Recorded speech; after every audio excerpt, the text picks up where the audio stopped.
Hello everyone and welcome back to the channel. Today, we are unpacking one of the most critical chapters in India's military history, an impotent headquarter. This chapter isn't just about battles on the ground.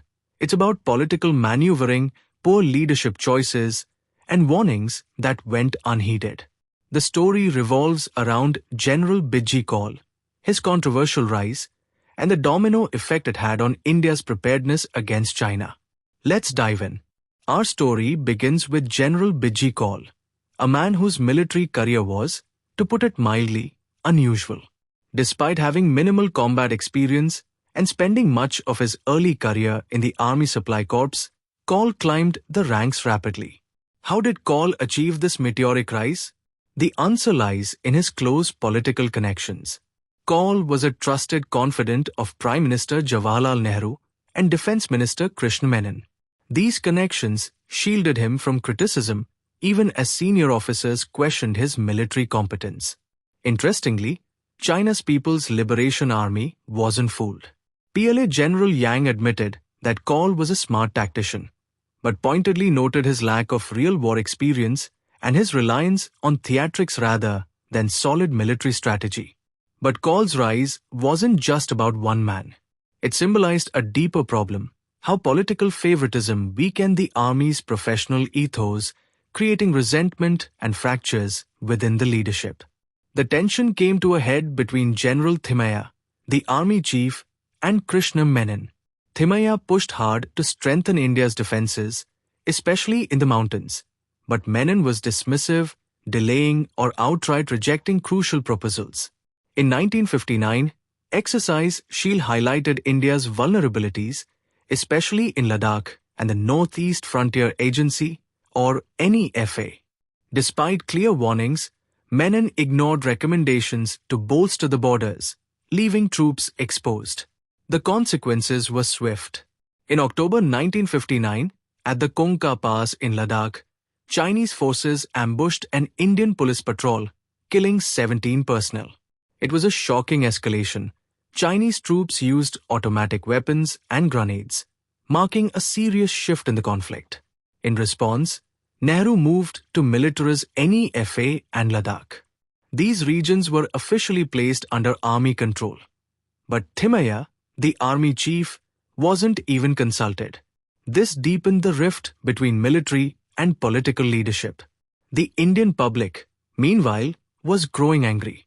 The asylum granted to the Dalai Lama, Chinese incursions, and the Kongka Pass killings sparked national outrage. Yet, critics like Ram Manohar Lohia warned that India's real mistake had been ignoring China's annexation of Tibet back in 1950. In the middle of all this, the 4 Infantry Division was deployed to NEFA, a force trained for plains warfare, now thrust into the unforgiving Himalayas. The troops were poorly equipped, inadequately trained for mountain combat, and lacked critical infrastructure like roads and winter supplies. Bijji Kaul, now in charge of logistics and operations, dominated key decisions. Senior officers were sidelined. Demands for better supplies and planning were brushed aside. This created a dangerous command environment, undermining both coordination and morale. Then came Exercise Lal Qila in 1960, conducted by General Thorat. This was a landmark assessment, detailing exactly how vulnerable India was to a Chinese invasion. Thorat proposed a 3-tier defense strategy: outposts for early warning, delaying positions to slow the enemy, and a solid defensive line for decisive engagement. Thorat's insights were clear. China was rapidly building up its road network, dramatically increasing its ability to move troops and supplies. His warnings were stark. But once again, Nehru and Menon did nothing. Crucially, Thorat highlighted the importance of Sela as the key defensive position. But instead of listening, political pressure pushed troops into vulnerable positions like Tawang, ignoring the ground realities of terrain and logistics. By May 1961, both Thimaia and Thorat had retired, disillusioned by how their advice had been consistently ignored. Their exit paved the way for a purge.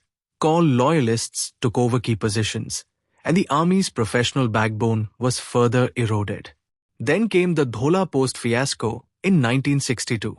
Located near the disputed Thagla Ridge, Dhola was poorly planned and ill-supported. Despite logistical challenges and warnings from Brigadier Dalvi and others, Army HQ, under Kaul's direction, insisted on its establishment. China initially ignored the post, but by September 1962, they had occupied the Thagla Ridge, making conflict inevitable. So what are the lessons from this chapter? Time and again, warnings were ignored. Political favoritism trumped military expertise. Troops were sent into battle zones without proper training or supplies. And when the crisis hit, India was unprepared.